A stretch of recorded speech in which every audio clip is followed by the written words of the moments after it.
pouring out of the hive. Look at all them bees.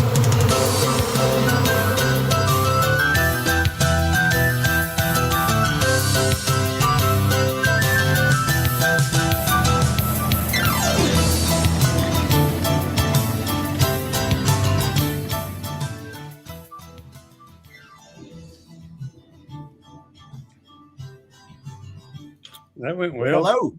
That was pretty good. How's everybody doing? Did y'all like that? Yeah. I had fun. I had fun putting that together. I'm impressed with all your toys. I like the old red car coming through the woods. Looked like you're bootlegging there. Yeah, that was off of that little the black and white moonshiner video that I did. Mhm. That was part of that. So how y'all doing tonight? I was better, but I got over it. Hello to everybody over in the chat. If I didn't say hello, hello. And there's Kevin. He even made it. I thought you was at a ball game, Kevin. Maybe he's at the ball game and in the chat. That'd be interesting. So welcome to the chat, Norman. You hadn't popped in this one before. How you doing? I have not. Yeah, I had a wonderful day today. It's basically been rain and sun and rain and sun. I'm up on Vancouver Island, so I'm probably north of everybody. But the bees were actually flying today and actually bringing in some pollen, which is really surprising because it's just been so miserable, like just cold and wet. I'm trying to think of the Fahrenheit, but like below 10 degrees Celsius recently. So it's been cool. But anyways, all the bees were out and they're all bringing in pollen, and it's a good day. What kind of stuff you got blooming up your way? But there's people who got like garden stuff going. Like, you got your tulips and 3-lips and 4-lips and all that kind of stuff. And I think the main thing is what the heck is the name of that tree? It's what's the first tree that probably down by you guys? It's probably the same thing. It's before maples. The maples, yeah. But it's before maples. The maples are nowhere near. Red buds. We got red buds right now. Maples, alders. So it's the alders. Okay. Yeah, they're all over the alders right now. They're bringing in tons of that. And it's actually funny. Like I'm out there, like I make my own hive components. So like whenever I got some good weather, I'm out there with saws and a bunch of red cedar, and the bees are just all over it. It's like they're helping me push the wood through and all that. Like, oh, they're so interested in it. There's so little going on. But yeah, it's early season still for us. But thank you. So what is your main flow up your way? We get a lot of, like, the main flow for us will go, like, as soon as it starts going, it'll go straight through July. And our biggest is the berries. So you got your the wild berries. So you got your blackberries. We have two different types. We have domestic blackberries, which are earlier, and the invasive blackberries, they're a little later. And what is it? We got thimbleberries and just all that sort of stuff. That's what's really big for me. Okay. And then close to us, we have what's it called? Fireweed is the real late season one. So that'll get us into August as well. So on a good year, we don't shut down all year, but we start a lot later. Well, that's pretty cool. Once you get going, then you got quite a ride. Yeah, it's on. But like not like you're on a farm or something. Like, yeah, it comes in, but Right. So how about you, Bill? What's going on up your way? Well, cherries have popped. Trees of heaven have popped. Barley pears have popped. Maple's been out for a while. We got to. It's building up. The flow is building up. Bees are really bringing in pollen and nectar. You can tell it. I'm pull frames out of the top and it's wet. So, yep, hives are starting to explode now. Yeah. Just like that kind of planned, they would explode right around April 1st because I start feeding the 15th of February. And I feed 2 rounds of pollen patties, and then I hit them with the bee bites and the other fondant, and they're ready to go April 1st. So it's going to hit just about right. Good deal. Good deal. Store's busy. How about you, Joey? Things going good down your way? Yeah, pretty good. We got a little trickle. Blackberry's still going. We've got the tongue nut is full bloom. And there's something else. I don't know what it is, but if you don't really pay it any attention riding down the road, it looks like the tongue oil, but it's a smaller flower. I need to stop and see what that is. I don't know if it's putting off nectar or not, but I see it on the highways. And I'm looking at the privet. We're starting to get the little bitty bumps on them right now. And the we call the other one the old hedge bushes. I can't remember the name of them, but they getting a little bumps on them too. They'll be popping here for long. And all kind of wildflowers. Now the tallow comes along a bit later, right? Yeah, around May. Okay. Sometime in May. I think it's around mid-May somewhere. Can't believe your blackberry's already done. Yeah. So your blackberries have already done, Joey? We even got berries. Well, they still got a lot of blooms on them too, but we got some berries on there too. Wow. Oh, wow. Yeah, I've got leaves. I've got leaves and buds, but I don't have any flowers yet on the blackberries. Well, it sounds like everybody's doing pretty good. That's kind of the title of this chat tonight was something like it's a bad winter, but the season is rolling. If you had asked me a couple of months ago what I thought about this season, I thought it would be late. From my viewpoint, it's early. Now, once this got started, it looks a lot like last year, but it's still a little bit earlier, which is really a surprise being the winter that we had. Yeah. So I can't speak for the winters that everybody had, but here we had a lot more nights in the teens, a lot more nights in the single digits, a lot more snow than we've had in years, and ice. So I don't know.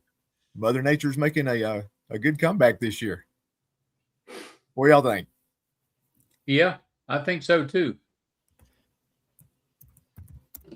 It's looking good right now. I do think that we were a little bit behind to start with, but that's probably a good thing for me because I'm not able to keep up with them no more. I just can't. I can't keep bees the way I did last year. I got a little slow, and before that, I was just working hard to keep up, but I was keeping up. But I don't know. When you get where you can't do but about 3 hives a day, that knocks you out. So, how many have you got at the moment? Need to split my bee yard. I come out of winter with about 40. Woo! There you go. I get my nuke sold. I might try to sell some 10 frame hives with a last year's queen. And for us, it's been at least a month of it's like, we get 1 or 2 just absolutely stellar days, and then they're finding pollen instantly. And then it's back to just raining, like not miserable, but it's cold. It's real cold. Everything shuts down. As you can see, like our grass is real green, but that's the only thing that's growing. And I don't know. It's keeping the bees alive. They're like, they seem happy. Yeah. So I'm feeding them all kinds of stuff, and they're big. They're more built up than ever.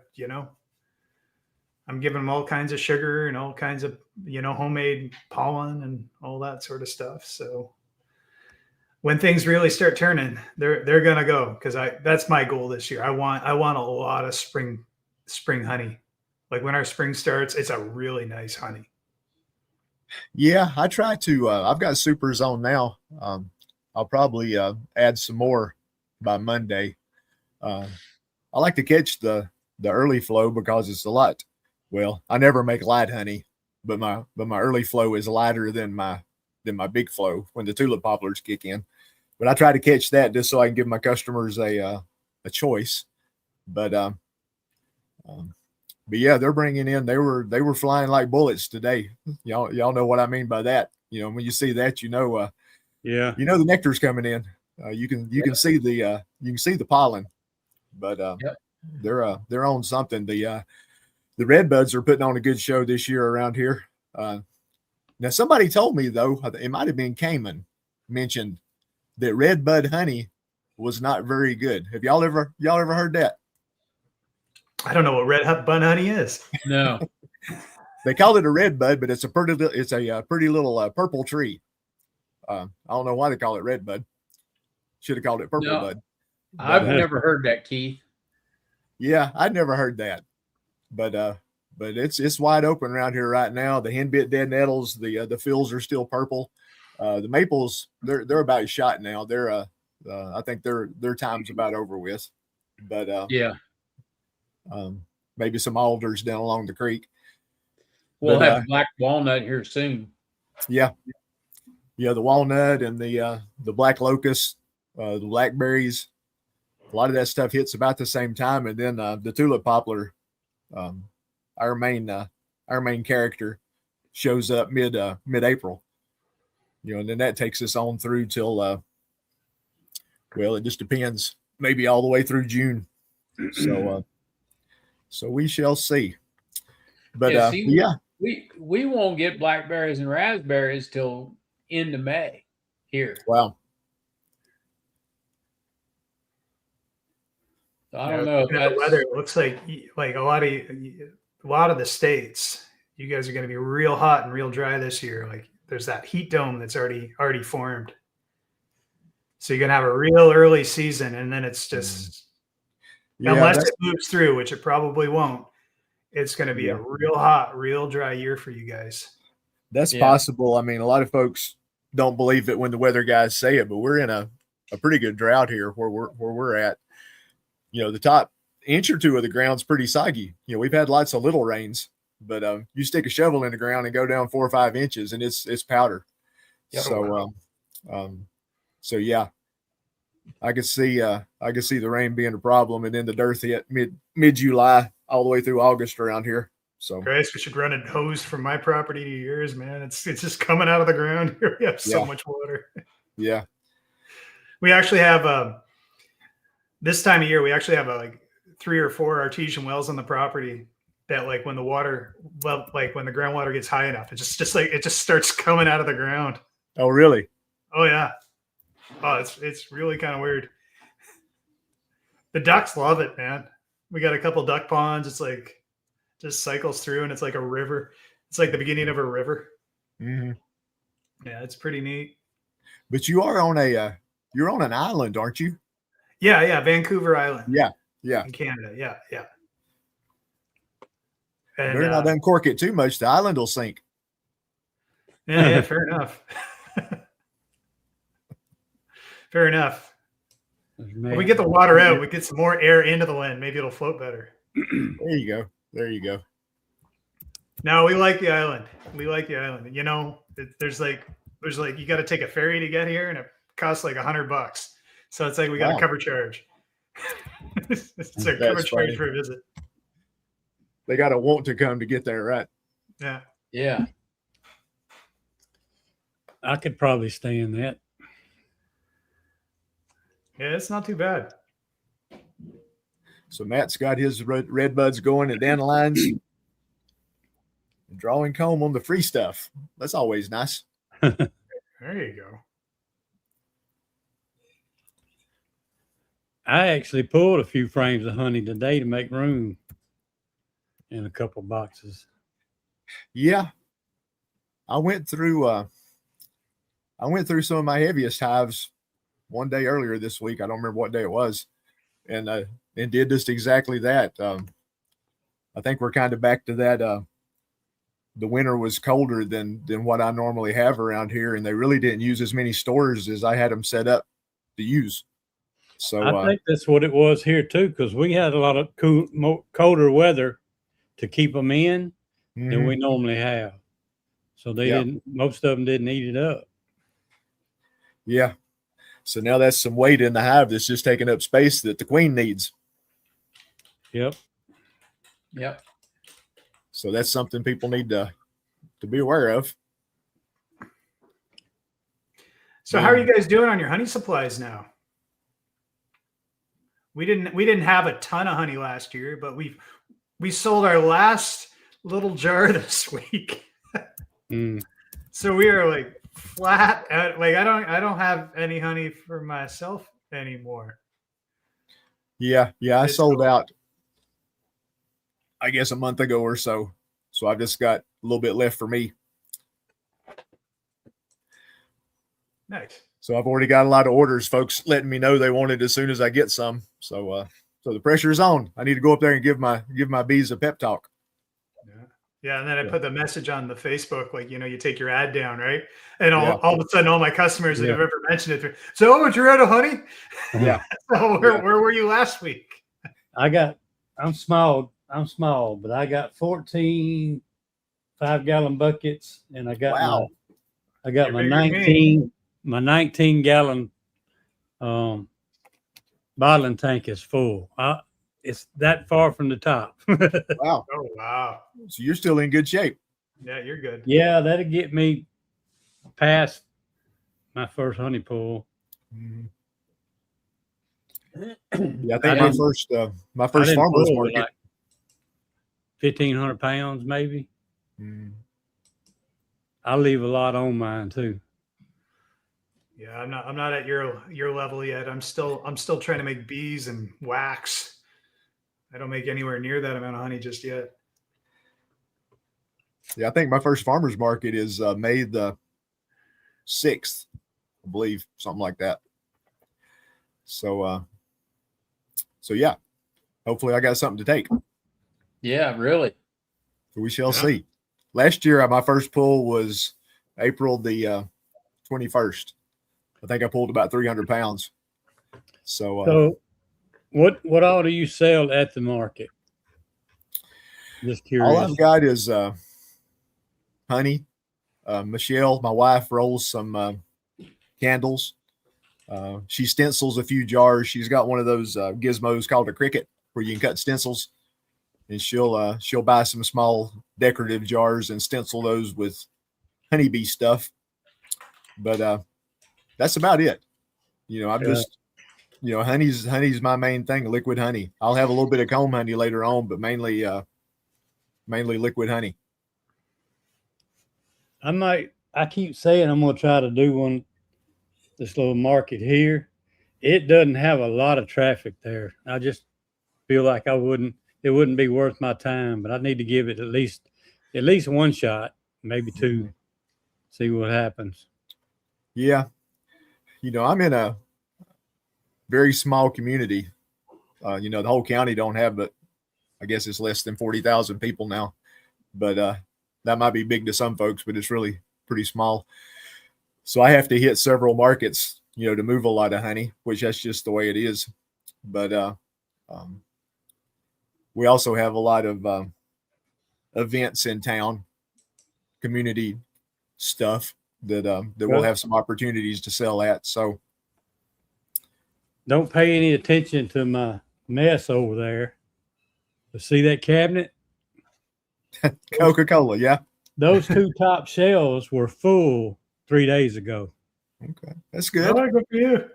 Both stores that I usually keep honey in, called me right after I got those 2 shells full. They called me and loaded up. And actually, last week is when I filled it up. And my son had called me, and I sent him jars, quart jars, and just 12 1-pounders. And Sunday, he took 12 more jars and 12 more 1-pounders. So in the other store, I just took 24 of them. And they seem like they sold it a lot quicker. I guess the smaller people than me is running out. So people's running up to them stores and getting it. Yep. Yeah, and it's spring, so people are interested in honey again. Like as soon as the weather gets nice again, they start. Yeah. You know. Joey, do you have many individual customers, or you Bill, you Norman, that use a whole lot of honey and actually buy 5-gallon buckets? No, No. not really. Not a one. Yeah, I've got several folks that they've changed I had from one that sugar to honey. used to buy They use a from- lot of honey. Mhm. I have a local. I had one that used to buy 5-gallon bucket from me. Mhm. I have one Am I winemaker. lagging? Yeah, you Sorry, got a little Joey. laggy there, Joey. I think you're a little laggy, so we're stepping on each other, Joey. I'm sorry. My apologies. All right, that's okay. Just talk No, go over ahead. me. No, You you might go have to ahead. climb You the go pole. ahead. I'm done. You're much more interesting than me. Okay, I have one winemaker that was hounding me for local honey, and I'm like, no, you don't want to buy from me. It's like I'm $15 a pound, dude. It's like just go buy some cheap honey somewhere. You don't need this. He said, no, I want the genuine. And then I told him how much it was. He said, oh, never mind. I'll go get it somewhere else. But yeah, I get like the biggest I sell to like an individual person. It's like, they'll buy a cup. Like I got a couple of people that'll buy like, what's a liter to you guys? Like a big mason jar that's a liter. So Yeah, it's liters a it's little like bit a bigger quarter of than a quart. gallon. It's a little Yeah. bigger than a quarter of a gallon Yeah. bottles, right? So I got guys that'll buy like 4 of those, and they're just stocking up on it, right? Yeah. But that's it. Like nobody buys them. I've advertised like bulk sales, and it's like maybe one person shown up in the last few years to buy bulk. It's all jars. Yeah. Hmm. How about you, Bill? Do you have many folks I getting used to have, a quantity? I have people that'll come in every now and then and buy a couple jars here, a couple jars there. But most of my honey sales are to, these large farm markets. Mhm.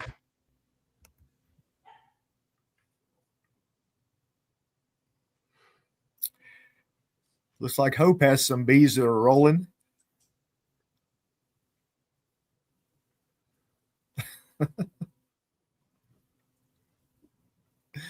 Nice. Split it 5 ways. I like it. I like it. That's aggressive. You probably still have one of them little pieces that'll try to swarm. Hope, Yep. where are you? South Carolina. Yep. Time to go to South Carolina and set up some swarm traps. Yeah. Some free bees. Yeah. Y'all all got your swarm traps up. Not yet. Not quite Yep. time yet. They're not needed here. Not enough beekeepers. my mom Every just called me caught and said swarm that here is I got somebody one else's. hanging by her house. She said that bees is coming in and out of it right now. Yeah, I've had some a couple of friends catch swarms in the neighborhood or in the vicinity. I haven't caught any yet, just some scouts flying around the traps, but it's fixing to be game on, I believe, on the swarm side. So we'll see. Yeah, up here there's no wild bees.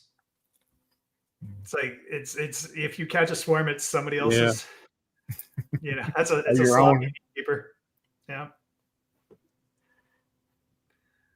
Not to say they won't happen, but you know, if you catch them around your apiary, they're probably yours. Yeah. Even if you can't figure out who the guilty hive is, because it's funny, you know, after a swarm, you go out there and look, and all the hives are like, "It wasn't me," you know. We're just normal, you know. So, like one of y'all did that. See that video there, Keith? Yeah. I'm gonna tease with that one, but I'm not gonna tell the whole story. You can go ahead and. Well, it's not pulling this up. There you go.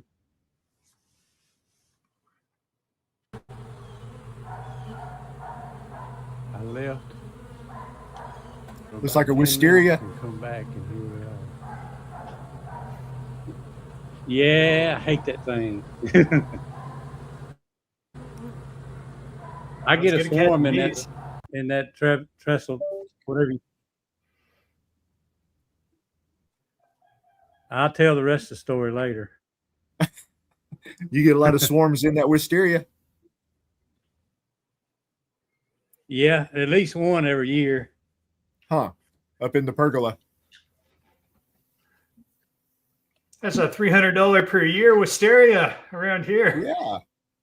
You should plant more of them. Yeah, we've got one of those in a pergola, and it tries to tear the pergola down.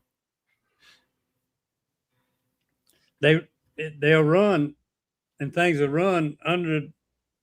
They ought to make a science fiction movie about them things, but they'll run under the grass, sometimes on top of the grass, and just go up, out, wrap around the wall of the house and other plants. And air conditioner. It's amazing how far they'll run. Movie. Yeah, and I know what I need to send you, Joey. I need to go out and get a cutting of the English ivy and send it to you. Okay. If you don't like wisteria, you'll hate English ivy even worse. Okay, no, don't send it then. Yeah, our wisteria, I have to go out ever so often and go around it and pull up all the runners and trim them like you're giving it a haircut. And then it's amazing how far they've run down the hill. You know, and you pull them up like a rope. But it's pretty for a couple, 3 weeks out of the year, but then it can be a pain. But the bumblebees love it. Oh yeah. Yeah, it does smell good. Yeah, they do. I see them around it all the time. It's funny that half the time you plant all this stuff for your bees, and then it's like by the time you go out there, it's like you never see a bee on it. It's like I got a bunch of hyssop I've planted over the last couple of, like it's a pretty decent patch. It's covered in bumblebees, just chocker block bumblebees. It's like, you know, there's a couple bees, but you know, nope. Yeah. No, it's for the bumblebees. A lot of the newer beekeepers I talk to, you know, they have a little bit of room to plant something, and they want to plant flowers and want to know what good pollinators. What's good for the pollinators, whatever you plant, other critters are going to like it. But if you stand behind your hives, you're going to see your bees just fly right over it and go to something bigger. Yep. Yeah, don't even bother. There is something else. Yeah, they're looking for. Let them go to somebody else's house. They're looking for more bang for their buck. Yep. In fact, I use that as a sign. If my bees are on my stuff in my yard, there's nothing. There's nothing anywhere, and I should probably put some feed on. That's funny. That's true. You know, when we had that freeze year before last here, it killed our tallow. privet and the tallow, and tallow already had leaves on it, so it killed all that. Something bloomed that year. We didn't get about a third of what we normally get, but the flavor was so good, everybody loved it. So whatever that was, and none of us can figure out what it was, is probably something that's here every year, but the bees pass it up because Yep. there's a bigger flow going, so they go to the one that's flowing the most.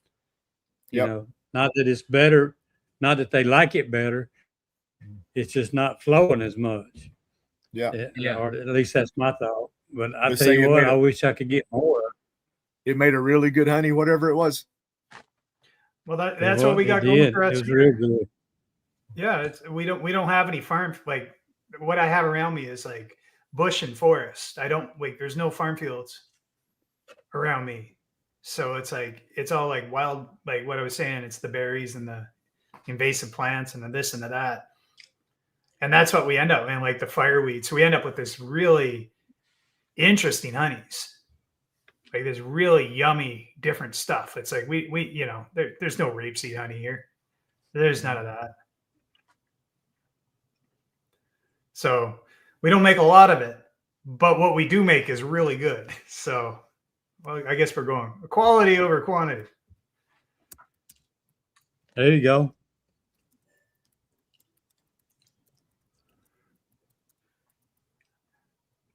Not that I'm calling out the prairie honeys or anything. They're good too. I'm not trash talking. Well, every beekeeper ought to be proud of Who his is honey, that? his or her honey, and say it's Hey. the best. Yeah. I watched your video today, Keith, the one you put out a couple of days ago. I sat down and watched it today. Oh, about I almost the ones went. where I almost went with, huh? the ones where I rotated the boxes and checking the Yeah. brood. Yeah, you was checking the brood in it. Mm-hmm. It was the last one you did, or the last regular video you did. Yeah. Every time I watch your video, you know, back probably about my third year, I decided I was going to go with all the same size boxes, whatever that might have been. And I had decided on mediums. I was going to do all mediums. So I bought a bunch of more mediums. And then I got this bright idea to sell nukes, where everybody wanted deep frame nukes. Yeah. So I said, well, I need to go to all deeps then instead of all mediums. And that's what I did. But every time I watch any of y'all that's doing all mediums, it makes me wish I'd have went with all mediums. Just forgot the nukes. You know, it makes it so much easier. Yeah. You know, I don't know any better. I've always ran that way. I guess the very first fella I bought nukes from actually had medium nukes. And for whatever reason, I went that route, and I'm glad I did. You know, I help a couple of people that have deeps, and when I want to go do something, you have to think about it more. You know, I can move frames around box to box, do whatever I want. Yeah. I don't have, you know, but it's like, well, you know, he's running a single deep and he's got a couple of mediums on top. I wish I could get some of that brood out of that bottom box up in, you know, there's just things you can't do. Yeah. I still got mediums, but I try to keep them for mainly just for extra honey supers. Right. But and I'll use them till the old frames are gone, I guess. But if I quit selling nukes, maybe I'd go back the other way. Yeah. It works out good for me. You know, I do have to rotate the boxes coming out of winter because that bottom box is 99% of the time it's empty coming out of winter. But yeah. But yeah, you rotate it to the top, and when it makes it a lot easier too when you want. That makes it easier too when you got some old frames that you want to cull. Mm-hmm. And when the fall starts getting here, you put all them kind of down in the bottom, and they'll clean them out over winter, and then in the early spring before they move back down in there, or they're up in the top, so you can go pull all them out and cull them. Yep. Or at least that's the way I think. See, Brian said he He's using all mediums too. Yeah. Yeah, I run a deep medium I'm brood box. gonna go out and come back in and see if I can get rid of this lag. Okay. We'll be here. And What'd you say, Norman? the only reason I run a deep medium brood box is so in the spring when I do splits or if I go to sell a nuke, I can either sell a deep nuke or I can sell a medium nuke. Mm-hmm. So, because there's still a lot of people around here that run deeps. Yeah. Yeah, So, that's the same way that fella I bought my nukes from originally. He had mediums and deeps. And like I say, for whatever reason, that was a long time ago. I went down the medium route from the get-go. So, but yeah, definitely a lot more people run deeps. No doubt about that. yeah. Yeah, me myself, Bill knows I do something a little wacky with my my brood frames. They're like it's a guy Jim who did Vino Farms. If you ever watched his stuff back then, anyways, it's like a deep and a medium together on one. So I use that for most, like basically the brood section of the hive, and then for the honey, I'm using deeps. And that's mostly hubris at that point. That's just that's a shoulder workout for me. But yeah. I've heard of that Western frame, but I don't really know who runs that. Who runs that, Bill? Do you know? Is that a commercial thing? It's almost like a lay-ins frame, except But it's deeper. Yeah. And the way he builds them is a little bit different than what most of the other people build them. I mean, it's as wide as the Langstreth, but some people will turn the foundation instead of going like this, the short way, they'll turn it up long ways. And it's like 2.5 pieces wide, or 2 deeps and a short, 2 deeps and a medium, or 2 mediums and a deep wide. And it's not a bad way to do it.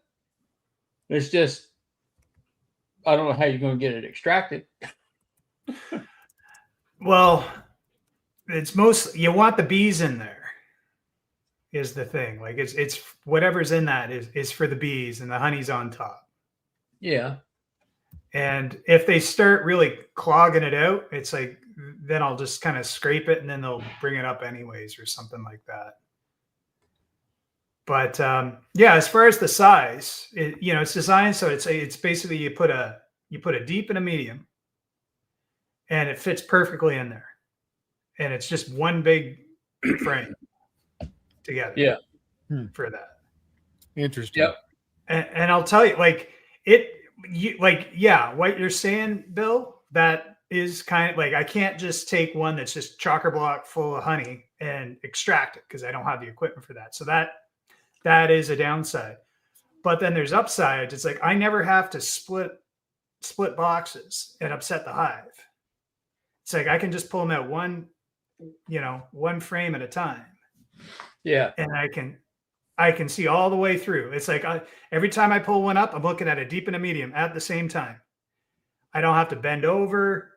It's not hurting my back. It's pretty nice. Yeah, it's almost like a lay-ins hive. It's similar to that, but it's standard equipment. Yeah, it's standard equipment for that kind of box. Yeah, exactly. Yeah. So, but that's just me. I can't do anything normal. I got to make my own thing up, I guess. What Tom says there, using mediums and looking for a queen, it can be a lot of frames to look at to find her. Now, I will agree with that. If you're chasing a queen around, especially if you got a big hive where you might have four mediums, that's 40 frames to go through trying to find a queen. But that's something I just don't do very often is look for a queen. Man, about the only time I really look for a queen is when I'm trying to put some frames into my little observation hive to take to a school or something, and I want to find a queen and make sure she's in the top box or in the top frame. It's rarely that I'm looking for queens. So if that I'm is a trying to downside. find a queen, I can't. When I find her, I'm not looking for her. Yeah, that's me. She surprises me as much as I surprise her, I'm sure. Mhm. Because like you say, I'm not looking. She's just there. She is. Yep, And you're not lagging now. that's good. I rebooted the computer. Okay. There you I go. hope that helped.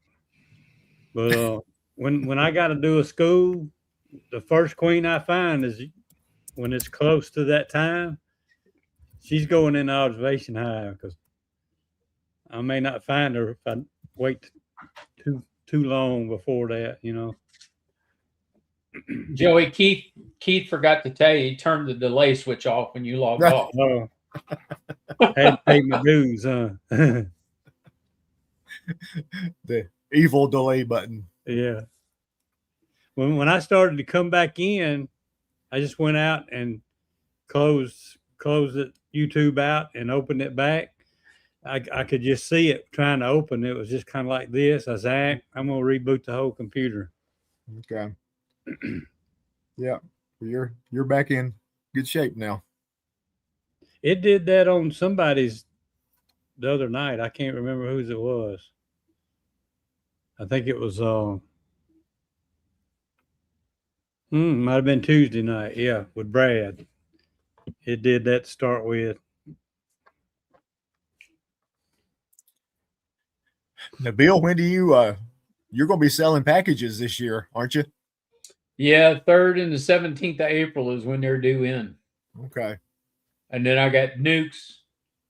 Probably going to be for sale last week of April, first week of May. Okay. But they're going to be limited. How many in packages? How many packages you going to sell? I've sold 200. Okay. Good deal. So end up when I split my hives, I'll end up with probably 20 nukes to sell. Okay. Yeah. How many nukes were you shooting for, Joey, to sell? I think my list has got like 14 on it. I usually do like 20 because I always got people calling for them, Yeah. Yeah. Well, that'll be a good time to whittle down your number of hives. Yeah. Yeah. It would. Yeah, that's I got up to I think I hit 37 last summer, and that wasn't no fun. I didn't like 37. I like the mid-20s a lot better than the 30s. Well, I've got several that I hadn't got to. I said I'm just going to do what I can, and the ones I hadn't got to are slower hives anyway. So, it don't matter. So if they probably not going to do a lot anyway. So if I don't get to them, I don't get to them. But I'll just throw a super on top of them and get what I can. If I get to them, I get to them. But I want 25 hives. That's what I want. 25, not 40. Yeah. I'll trade you. Bill, how many hives do you have? Well, by the time the apiary finishes growing out this year, I'll go into winter next year with 50 some hives. And then the good thing about it is 40 of them are going to Georgia for the winter. Are those pollination contracts you're doing, or? I'm not going to get into that on here. Fair enough. So yes. Good for you. Maybe, maybe not. Maybe. Well, Clay, if I don't like the 30s, I'm pretty sure the 50s ain't gonna be any fun at all. Yeah. Clay, you need to send some of the bees down to Georgia with mine.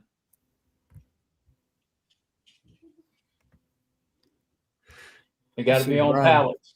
They got to be on pallets when they go down there. So one of them trucks, how many hives fits on a truck? I have no clue. Yeah, there is a number, I know. But Yeah, there is a number.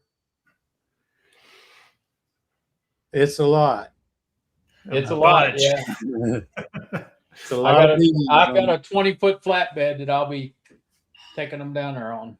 It's called a parliament of bees or something like that. Or a flock. Yeah, Brian asking me there about queen rearing. I don't think I've seen you do that. Yeah, because Brian, I don't do that. I'm probably one of the lazier queen guys that's on YouTube. I do all walk away splits.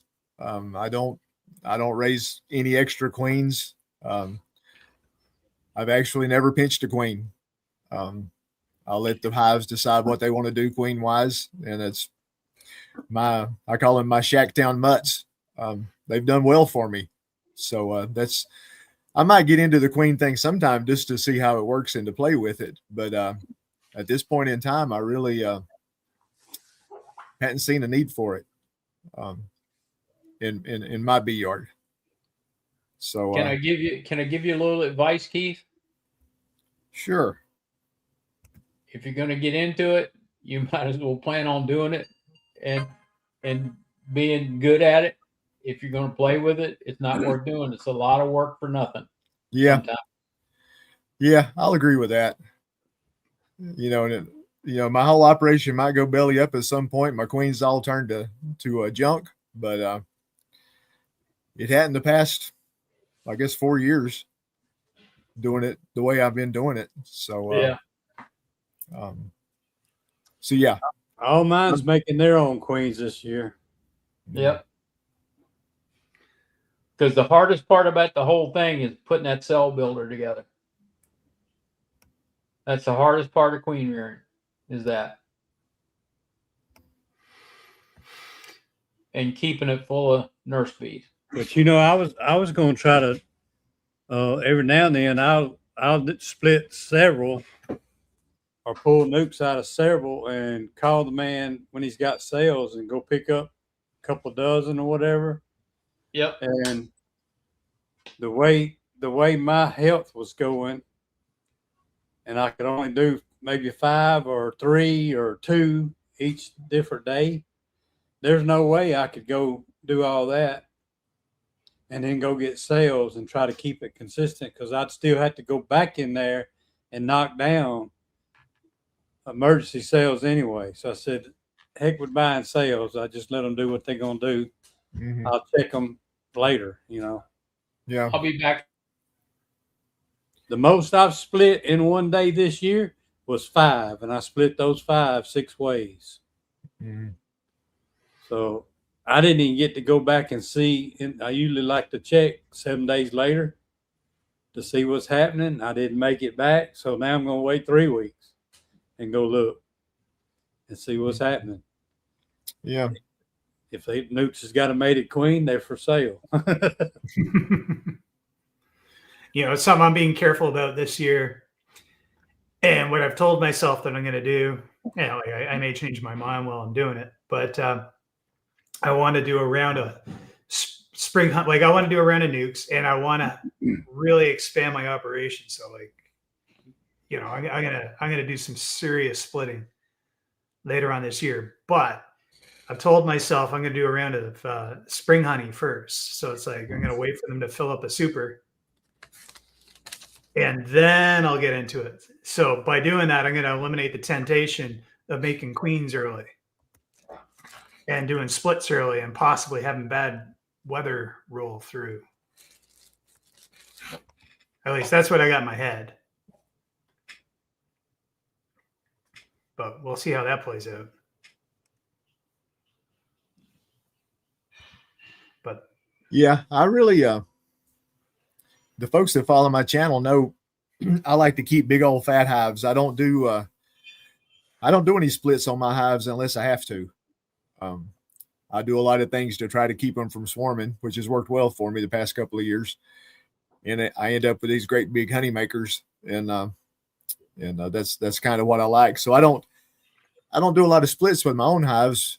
Where my splits come from, I help a lot of people with bees. I think I'm helping about 6 folks now, and some of them, they've got like 4 hives and they want 6 hives.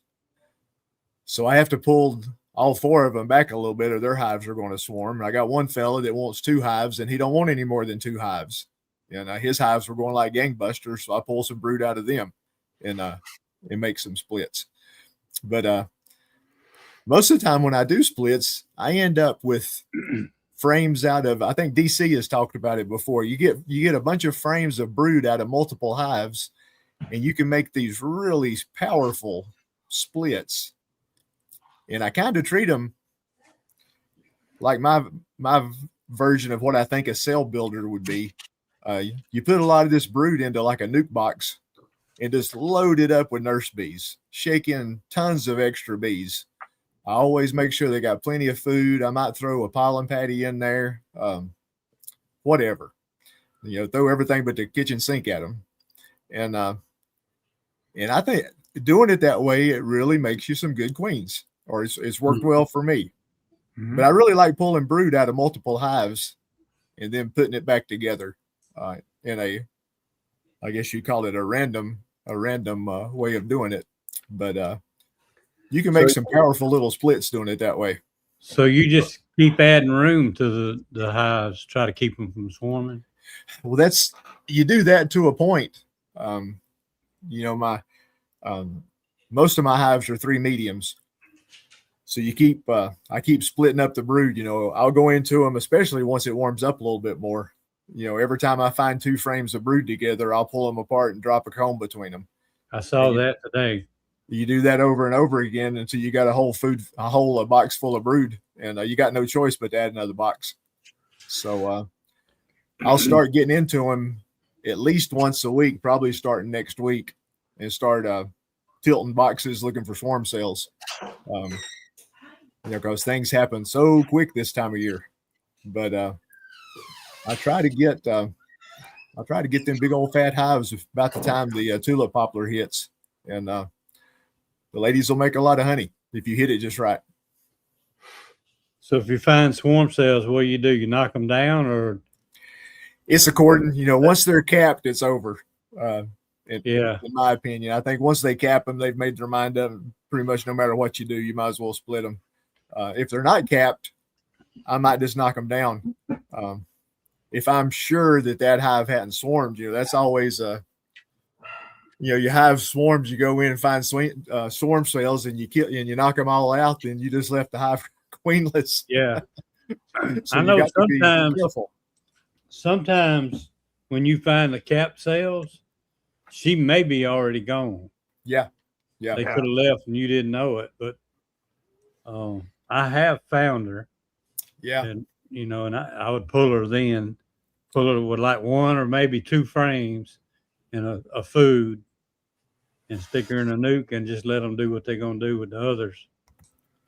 But yeah, I tell folks to be real careful when they just, I hear them talking. It's like, well, every time I find swarm cells, I just squish them. You can shoot yourself in the foot doing that if you're not careful. You can. They had a good plan and had everything under control, and you just screwed it up for them. Yeah, up in Canada, each one of those swarm cells, that's a potential $60 right there, man. Yeah, that too. So I've heard a lot of folks talking about, they catch some swarms right around their apiary, and but their hives never swarm. It's like, well, maybe not. Like we said earlier, I've had some hives swarm, and I saw the hive swarm, and I went into it after the swarm, and man, it was still full of bees. You couldn't if you just glanced in there, you couldn't tell anything had happened. Yeah. So I've seen those hives. If you don't see the swarm, you ain't sure they ain't swarmed. What happens sometimes with them, though, if they make a bunch of swarm cells, they'll just keep those after swarms going, and you'll lose a lot of your your power to your box. But if you can control that, even if they swarm with the old queen, and can control how many times you get those after swarms, you still make honey out of that hive that year. Oh yeah. Yeah, I've had some big honey makers that were queenless. Yep. Because all the nurse bees turned into foragers. Yep. They didn't I have have any youngins to look after. queen and one that had swarm cells, and pulled the queen and pulled a couple cells out and left like 3 or 4 cells in there. That was a mistake. It really was, because it swarmed 2 more times. Just small swarms. But still made a little honey out of it, but I should have probably took a couple more out. Yeah. I've had hives like that a couple of times. They just swarm till there ain't nothing left. Yeah. It's they just go crazy. So people talk about, the bees know more, they know better than we do. Well, sometimes they don't. I don't know what they know or what's just instinct to them, Yeah. Well, it's worked up till now, so yeah. Yeah. Just occasionally one will go amok. And, yeah. Well, in the bee's perspective, if they swarm, if that queen makes 8 swarm cells and she swarms, and then all 8 of those other cells make good queens, it's going to swarm at least 7 more times. Maybe small, but it's going to swarm at least 7 more times, or some of it's going to go with her when she goes. Yeah. But they'll reswarm again, and their purpose is to multiply out there, not necessarily what goes on in that cavity they're living in. They're not worried about that. They just worried about populating out there. Yeah. That's their nature, in my opinion. Yeah, that's true. And something I've seen a couple of times, like maybe twice last year, it was kind of neat. All of a sudden, they like over in apiary, there'd be like just this swarm formed, and it's like I'm like, oh no, one of my hives is buggered off, right? So I'm following around, I'm like banging the metal together, trying to get it down, which works. It works 10 out of 10 times. Yeah, it breaks up the swarm. But the thing was, this swarm, I don't know if there was a queen involved in it. There was some kind of pheromone going on, and they were like following each other, and it was a legit swarm. But they all went back to their individual hives. Like there was no mass. There was no like massive population going to one particular hive when they went back down.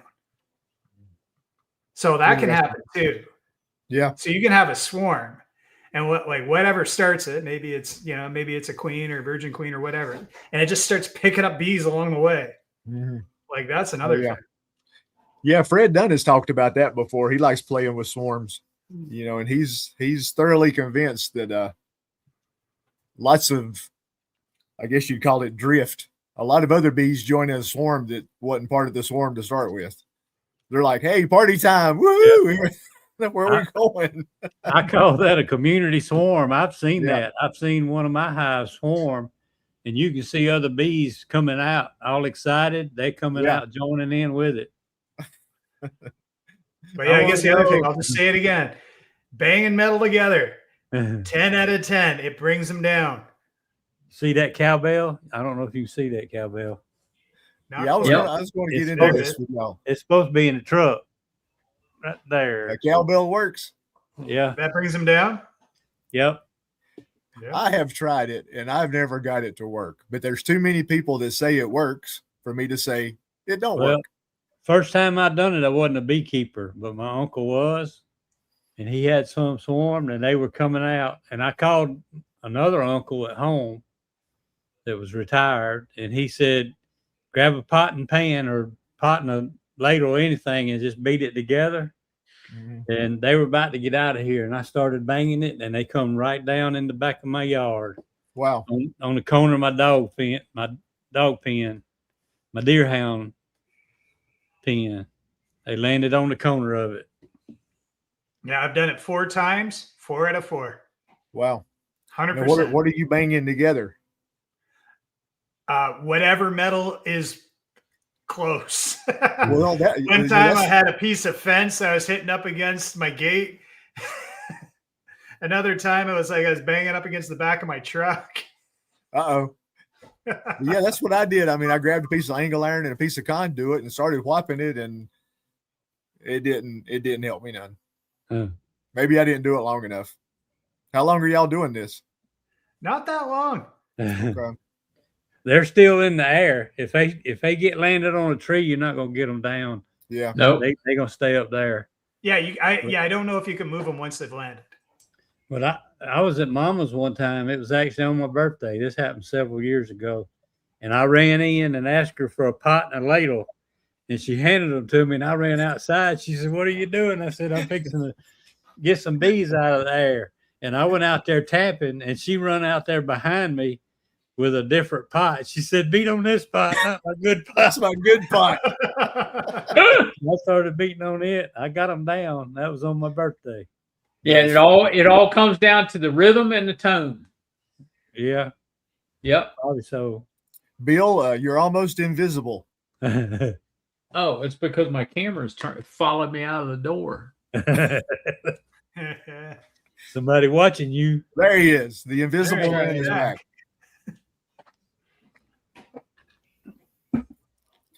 So yeah, if I get an opportunity, I'll have to try the I'll have to try it again. That's what I got this thing for. I got it to start meetings, and tanging bees down. Yep.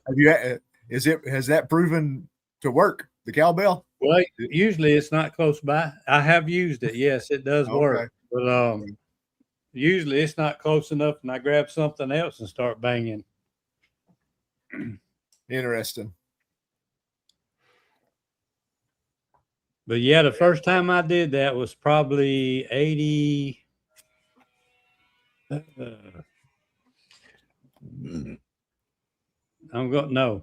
see. 81, around 1981, 82, something like that. Yep. And it worked. I saw it happen. Yeah, Clay said he's done it a bunch of times in spraying a swarm commander. Yeah, now I've done that. During a swarm, use a swarm commander to get the bees where you want them. I've been wanting to do what oh crap. I just lost his name. I was about to say it. You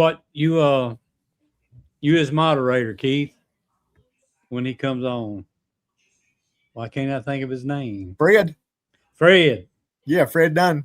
Yeah, I love that video. I've watched that so many times when he put that queen out there on that limb and he created a swarm. That's cool. Yeah, I believe that. Yeah. That's a thing.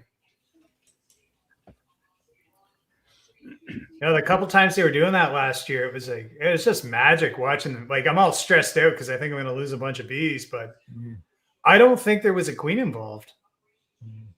Like, there was a smell or something. Yeah, more cowbell, Brad. More cowbell. Yeah, I bashed the hell out of the back of my truck and I got them all out of the sky. They all came back down. Yeah, Fred likes playing with that queen mandibular pheromone or something, QMP. I can't remember the acronym for it. But Clay, I forget my own name sometimes. Yeah, he'll take that stuff and tie wrap it up in a tree and just to see who shows up, and bees come from all over the place.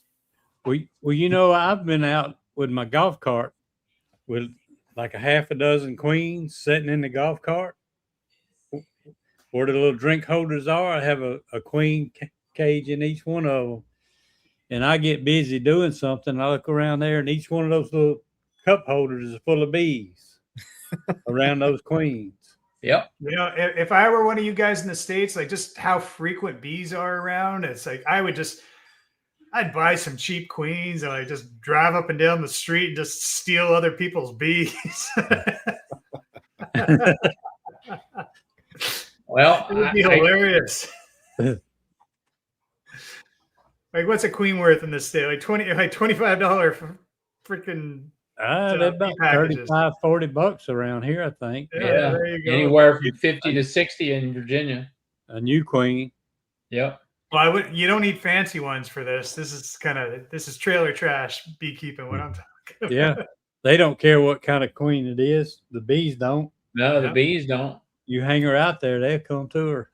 They will come to. Yeah. You're right. They will come to her. Mhm. Yeah, they're not as loyal as folks think they are. No, and they're not as picky as folks think they are either. Nope. And then the ones that show up, they're ready to go. I've never seen a foundation laid up like a freshly caught swarm. That's for damn sure. Oh, I like swarms. I get so few. Yeah, I had a lot fewer last year. I caught several off my property. I didn't see any of mine actually swarm. Not to say that they didn't, but gosh, 4 years ago, I was having swarms every day out of my hives. I had my little wagon full of all my swarm supplies, so I was like the emergency response vehicle. I'd walk up to my hives. I'd hear the noise that we all know, that noise so good it sounds like a plane taking off. And I'd grab my cart and here we'd go chasing bees. So thankfully I got that calmed down a bit. It's definitely a whole lot better than it was.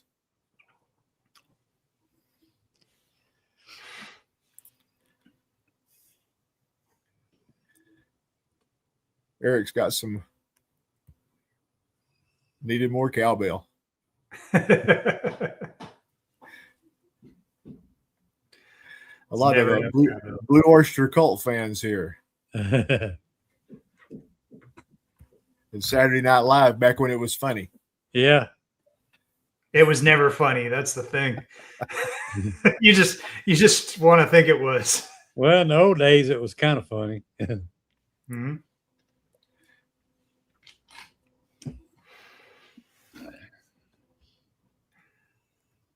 No, there's a couple of rock stars that came out of there. Your Will Ferrell. That's the funny thing about that guy. It's like, I remember when I was young, I couldn't stand him. I thought he was horrible. And then all of a sudden, something happened around like when he did, like right before Talladega Nights. And then all of a sudden, he just became hilarious. And I don't know what it was, but he changed, or I changed, or something. And then he was funny after that. Yeah, the Will Ferrell, he wasn't known in the beginning, was he? Back when it was Belushi and Aykroyd and all the I don't remember Chevy Chase. Yeah. I remember that bunch. Chevy could fall better than anybody I knew. Yep. He was as good as Dick Van Dyke about falling. Yeah, the Dick Van Dyke could fall good. Oh, I think so. I think they will.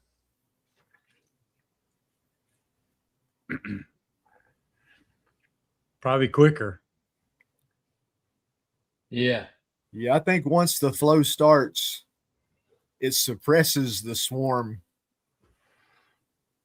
mentality a bit. But I think if they've already decided to go, I'm not sure that that's going to change it.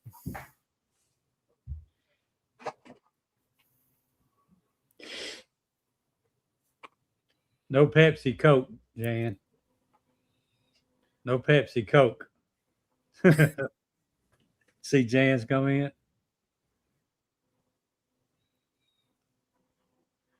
What do you think, Bill, on that question?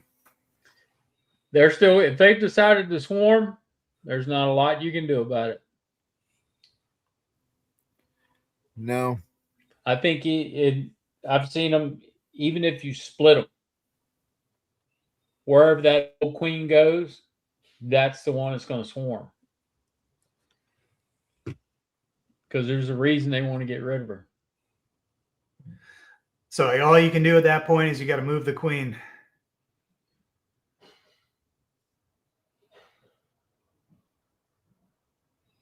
Is that what we're thinking? Yeah, that's easy. Yeah, if you can find her. Yeah.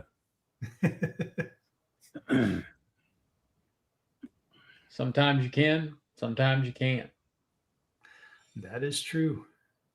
Do you guys get like a sense on which frame the queen's out? Like maybe you're not right every time, but like 80% of the time you're like I'll pull up a frame and I'll be like, yeah, the queen is on this frame. I haven't seen her yet, but it's lighter, I'm pretty isn't it? sure. It's lighter than the rest of them Yeah. because she's laying in an empty frame, so it's lighter Yeah. than the rest of them. Yeah. I don't know what it is, but I'll have a feeling, and I'm like, it's not, maybe like 4 out of 5 times I'm right, but more often than not. Yeah, when I find her, usually if there's a lot of boxes above the brood box, then she'll be on an outside frame. Yeah. If there's just the one brood box above one box above the brood box, she's frame number 4, between 4 and 6. She's somewhere in there. I have actually made the mistake of saying I'm not even gonna check this frame. It'd be the last one. I've been through all nine of the others, and the last one's a honey frame. She's not gonna be on this one. I pull it up, and there she is running around. It's like you chased her over there. Yeah. Yeah, she's always on the last frame you look at, right? Why would Exactly. you keep looking? Yeah, and what Keith said right there, I don't see swarm cells, but they're so strong, I'm afraid they're going to. But we do have a flow starting. I do think it suppresses the swarm tendency once a good flow gets started. Now, I don't have any scientific evidence to prove that, but it sure seems like once you get a good flow going, I'm worried a whole lot less about queen cells. Do y'all agree, disagree? I kind of understand that. Seems like when the flow is slowly starting up is when they really want to start building the swarm cups. They may not load them up then, but they getting ready. Yep. But sometimes either they've already swarmed or either you've prevented it somehow. When that flow gets to going, they're usually hot and heavy then. Yeah. And how packed out is that hive? Even if it's a strong hive, you instead of managing honey space, you got to manage brood space. You have to manage it box. So now you're back to managing the brood box by pulling out capped brood and moving them and equalizing a weaker hive and bringing drawn comb back in. So she's got somewhere to lay.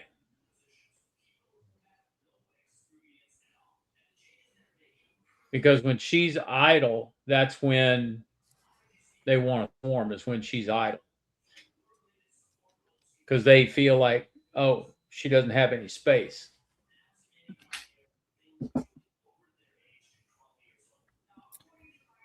Yeah, I definitely think you can chase the queen around. I think that's why she's so hard to catch sometimes. Sometimes a little too much smoke will move her. Mm-hmm. Yeah.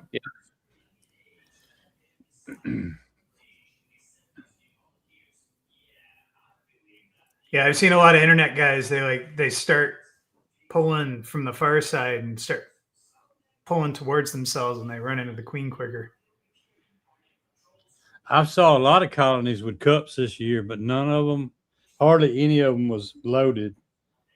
And now I found one that had a capped queen cell in it, and I messed it up, busting my hive apart. And I was going to flip it up and, checking them, and the box kind of slid sideways, and it messed that capped cell up. I just tore it on down. and it had a couple more loaded. God, you guys, it's like you're playing a different game than me. We don't even have I don't have any drone cells yet. I got drones everywhere. Oh, really? Oh no, yeah, Oh, I'm like probably like the second round of spring worker brood right now. No brood, or sorry, no drone brood at all yet. I went in another colony. I figured I'd find swarm cells in it. It had a couple cups. They were all dry. Top box was full of honey. This is one I hadn't made it to yet. Yeah. In the bottom, she was a little skippy, but they were all stages of larvae and cap brood in the bottom a little bit.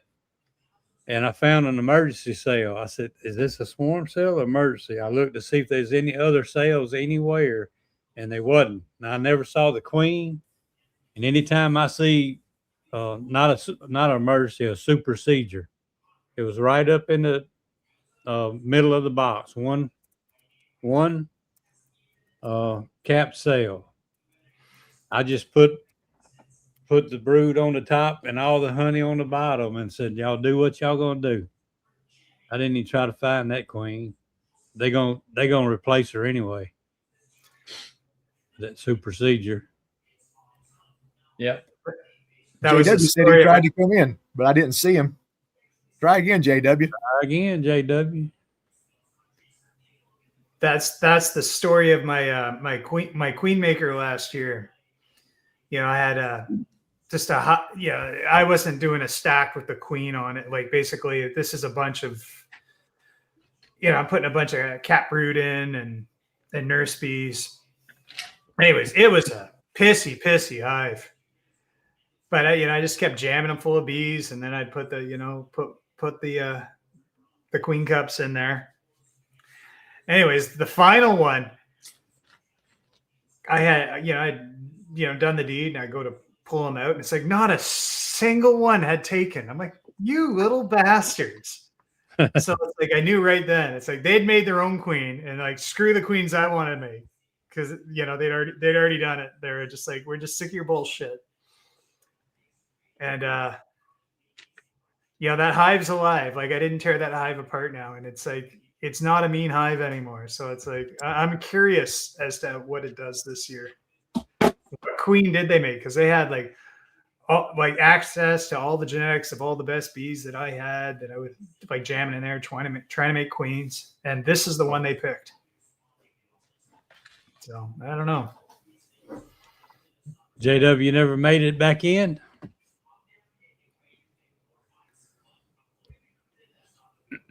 Said he's got a game at 9. I didn't see him down there. Oh, well. Sorry about that, JW.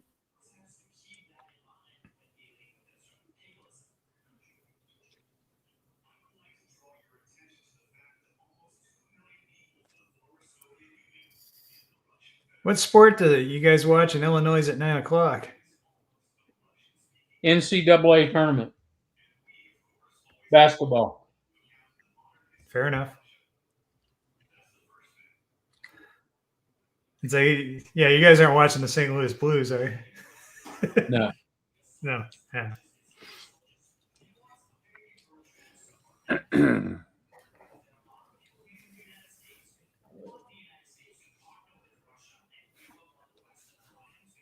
But yeah, when I saw that super seizure, I just put in this full of bees. I'll probably go tomorrow and put a queen excluder and a honey super on top of it.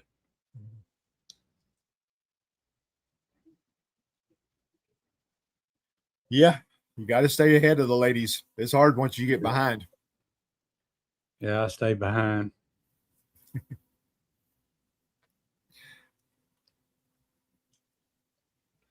Like I say, though, I'm just going to do what I can do, and the rest of it, and just they're going to do what they're going to do.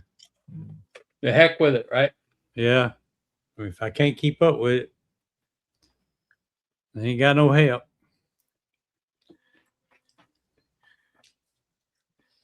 Well, you know what the answer to that is, don't you, Joey? Well, kind of like we talked about the other night. Just don't stress over it. Don't stress over it. It's time to get off of that money. Some of that money you got stashed in the backyard and start paying somebody to help you. You got to do like Bruce does and just call for help, and everybody just rolls in down there to help him. Yeah. Yeah. Coming out of Utah and all over the place. Yeah, I was joking to Bruce once there, and he got a little sensitive about it. But it's like, yeah, he's got a good scam going. Like, he really does. Never seen so much free labor. Kind of mojo, Joey. What'd you say, Bill? I said, don't you wish you could have had that kind of mojo sometimes, where you just say, "Hey, I need some help," and everybody from all over the country shows up? They definitely got to change your name from Me Again Joey to Handsome Joey or something. And that's show up for you. Bill, that's the opposite of that has kind of happened to me all my life. I had two friends, and they're still friends. I just don't see them as much. But one of them added on to his house, and I wired his house for him, rewired the old part and wired the new part. And we just said, if I ever build, you can help me a few days, you know. Another one, the same way. I rewired an old house he got from his grandmother. Rewired the whole thing for him. Same thing. When I built my house, I ain't seen neither one of them. There you go. I ain't seen neither one of them. There you go. All you had to do is come give me a couple of days. That's it. Yep.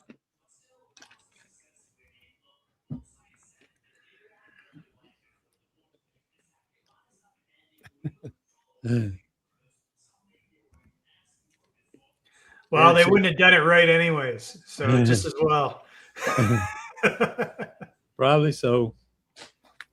But we had fun with building my house. Me and my wife and my two boys did a lot of it.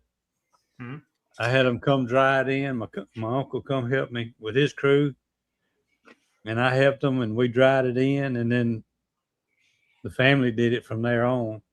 Well, there you go. It's not a lot of these things. It's not a direct, like, you owe me, I pay you back. It's you pass it on, right? Because, you know, you're at one stage of the life, and then you're in the next stage of the life, and then someone can help you out.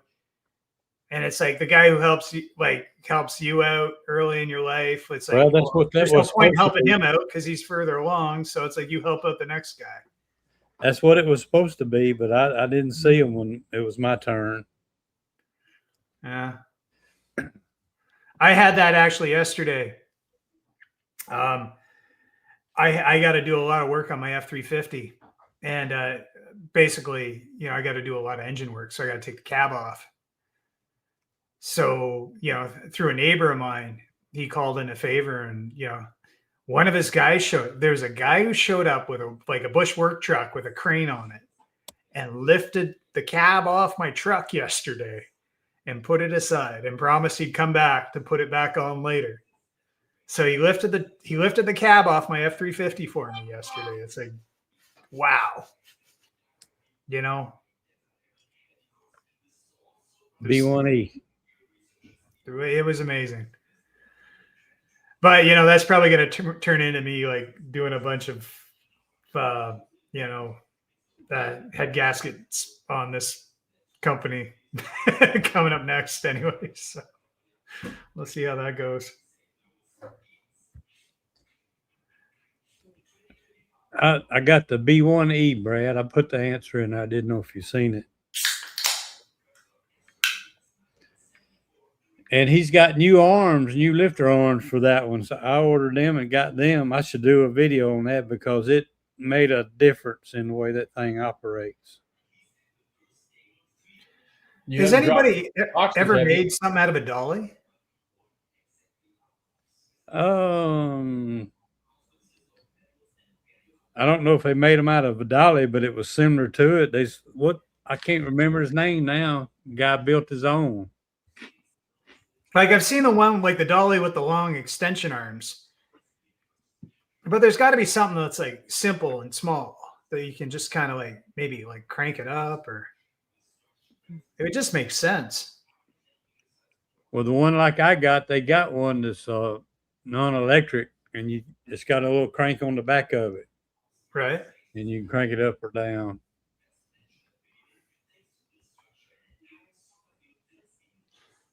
Yeah, I just checked and saw that Todd and Brian have a chat at 10 tonight. So we'll be shutting this one down about that time. So y'all can go over and check their chat out.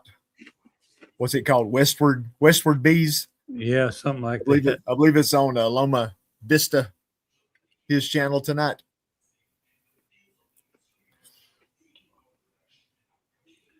It's a beautiful area, Loma Vista.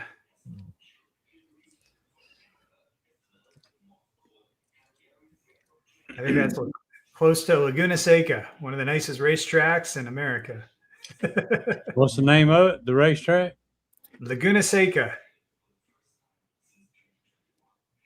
It's like San Diego. Well, no, not San Diego. No, sorry. Not San Diego. One of the other sands. Yeah, Cayman's got a chat tomorrow night about the yellow-legged hornets. He's on the same time Charlie is. I'll be out for dinner tomorrow.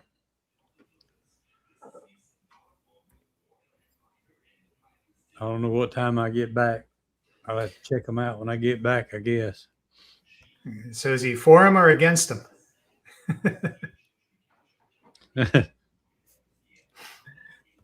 Yeah, I'm gonna put my traps out. I think I've got it in my calendar for April the 1st. I use those traps they've got. It's like Richard Noel used.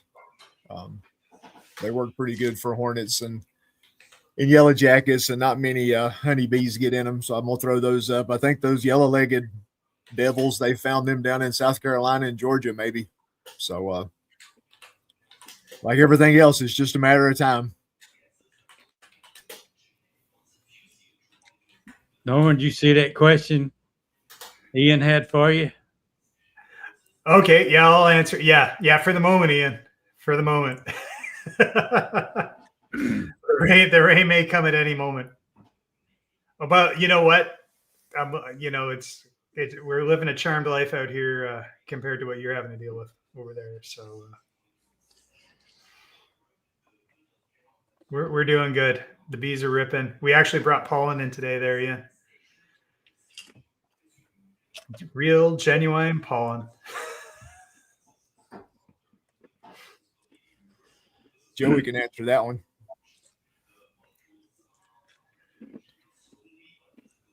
Well, Greg and Bruce were already wasn't going to be able to be on for whatever reason. They didn't say why. Brian was actually still going to try to do one, but he's got a new grandbaby now. That all happened yesterday, so he wasn't even able to come on. So congratulations to Brian being a papa. Yep. As far as I know, everything's good. I didn't think Brian was that old. He's getting up in years. I just gotta say my bit for these hornets. It's like, sure, as beekeepers, they're not very good. But I'll tell you what, when we first bought our property here, and there was some ground clearing that happened, and basically some dry land had turned into swamps and killed off a bunch of different trees. And over the couple years before we got here, they were moving earth around. And it's by the time we moved here, there was enough dead trees around that the termites were just absolutely nuts. And what me and my wife would do, like in the evening in August, it's like we would we just go sit in a certain spot of the property, and we just pull out some fold out chairs and just watch the termites just fly around. We're just praying that they're not gonna eat our house and our buildings and all that. But we'd be out there watching them, and then we'd be watching the hornets go after them, and they'd be like. The hornets they'd make like one move and two moves and three moves. And within like 3 or 4 moves, They catch a termite. They cut off its head, and they take the abdomen back to the nest. Hmm. And it was just incredible to see how effective a hunter they were. Hmm. And like we're talking, there was enough termites. Like it kind of blocked out the sun. Wow. There was that many. Like we're talking biblical plagues level. Like seriously, at night we had so many toads that when I'd go outside to like go anywhere, I had to shuffle my feet so Wow. that it wasn't stepping on toads. It was so biblical here at the time. That's pretty crazy. It was crazy. But what saved our bacon were these hornets. Mhm. So I was like, sure, I'm really good at killing them now, but I have a lot of respect for them. Like Mhm. I do respect the bald-faced hornet. Yeah. Yeah, we've always had European hornets around here, and you'll see them hover in front of a hive, and they'll bear hug a honeybee and carry it off, but not a huge number. You know, if you got hornets carrying off 10, 20 bees a day, you know, when you got a hive 40 or 50,000, you know, that ain't doing a whole lot of damage. That's a price worth paying. But you know, if you look at some of those videos out of France that Richard Noel took of the those yellow-legged hornets attacking his hives, they were just attacking in such numbers. It wasn't just one hornet or two hornets. You know, it was hundreds of hornets going after the bees, and that was not a pretty picture. But there's solutions to that, and I'm amazed he hadn't. Like, there's solutions to that, and they're online. So it's like I don't know why they're letting that happen.